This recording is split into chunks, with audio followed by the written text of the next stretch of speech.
ತೆಲಂಗಾಣ ಮುಖ್ಯಮಂತ್ರಿ ದೇವರ ಅಸ್ತಿತ್ವಗಳ ಬಗ್ಗೆ ಲೇವಡಿ ಮಾಡಿ ಬಿಜೆಪಿಯವರು ಹಾಗೂ ಹಿಂದೂಗಳ ಕೆಂಗಣ್ಣಿಗೆ ಗುರಿಯಾಗಿದ್ದಾರೆ.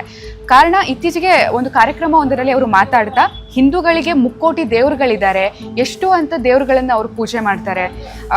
ಮದುವೆ ಆಗದೇ ಇರೋರಿಗೆ ಒಬ್ಬ ದೇವರಿದ್ದಾನೆ, ಮದುವೆ ಆದವರಿಗೆ ಒಬ್ಬ ದೇವರಿದ್ದಾನೆ, ಕೋಳಿ ಬಲಿ ಕೊಡೋರಿಗೆ ಒಬ್ಬ ದೇವರಿದ್ದಾನೆ, ಬೇಳೆ ಅನ್ನ ತಿನ್ನೋರಿಗೆ ಒಬ್ಬ ದೇವರಿದ್ದಾನೆ, ಎಷ್ಟು ಅಂತ ಹಿಂದೂಗಳು ದೇವರುಗಳಿಗೆ ಪೂಜೆ ಮಾಡ್ತಾರೆ ಅಂತ ಒಂದು ಕಾಂಟ್ರವರ್ಸಿ ಸ್ಟೇಟ್ಮೆಂಟ್ ಅನ್ನ ಕೊಟ್ಟಿದ್ರು. ಅವರು ಈ ತರ ಕಾಂಟ್ರವರ್ಸಿ ಸ್ಟೇಟ್ಮೆಂಟ್ಗಳನ್ನ ಕೊಡೋದು ಇದೇ ಮೊದಲೇನಲ್ಲ.